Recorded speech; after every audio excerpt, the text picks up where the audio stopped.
Both teams have recently won Stanley Cups. Be the biggest one.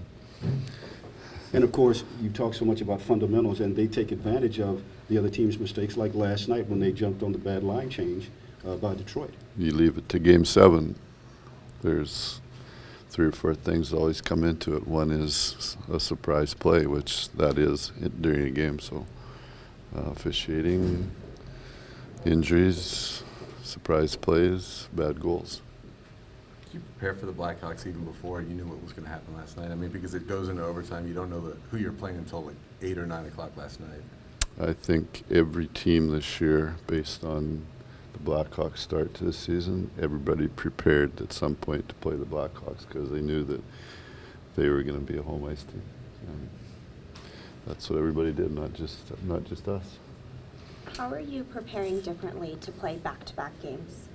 Not any way differently. I think we're focused on an afternoon game on Saturday and not really looking ahead. I mean, obviously we know schedule based on Saturday, Sunday, Tuesday, Thursday, Saturday, Monday. But the most important one is Saturday afternoon.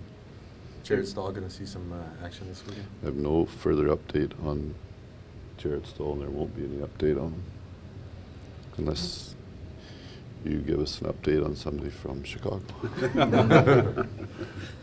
The key to success on the road, I mean, we've talked about it a lot, but is there anything besides scoring that's been the key on the road?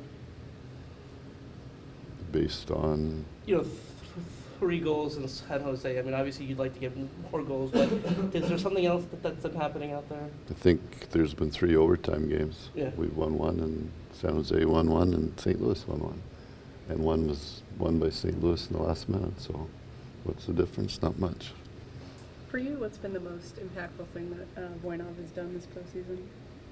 What stands out the most to you? He's got to play minutes for us. He's a young player on our team, but he played minutes last year in the playoffs, meaning serious minutes with Willie Mitchell, and he's got to do it with Rob Scuderi. We have to rely on him as an experienced player, not as an inexperienced player, and it can't be just where an experienced partner is carrying him. He's got to pull his weight. Darryl, has Regier given you the things that really gave you this time last year? I know they're different players. Yep. I mean, how would you contrast what the 2 guys have done? I think both are experienced guys, both are great locker room guys, both are great work ethic guys, both are always well prepared for games. So has he done that? Obviously we're still playing, so he must be doing that. Team looked pretty drained after the game on Tuesday. Are you happy with the energy today after the day off? Today was really not about, if we'd have played tomorrow, we would have had a full practice, but today we don't play till Saturday, so I'm not really looking at energy today. Trying to get ready for Saturday. Long stretch of games again. What does it all say about the league that the remaining 4 teams are the last 4 Stanley Cup champions? I think it says something about the organizations. It's got nothing to do with the league. There's teams that there's 1 or 2 teams that have made the playoffs once since salary cap era came in. So it says more about the organizations, I think.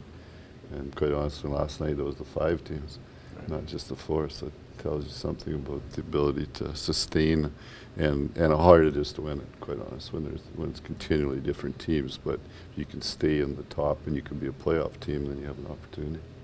You talked before about the environment at the old Chicago Stadium. What's the new United Center? It's not new now, but what's the environment like there?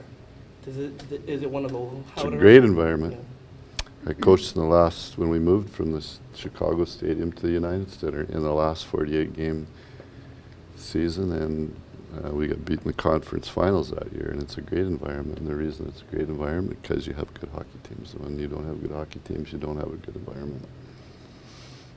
Did you enjoy your time in Chicago when you were there? Yep.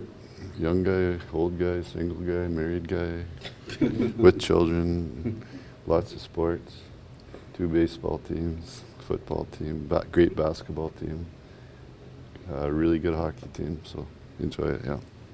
I know you talk about staying on an even keel all the time, but the deeper you get into the playoffs, how do you keep your team's level of anxiety from rising too much? I think you drop the anxiety. There's no anxiety in it. I mean, we're one of 4 teams still playing, and that's that's how you pursue it or how you stay in the moment with it. It's not.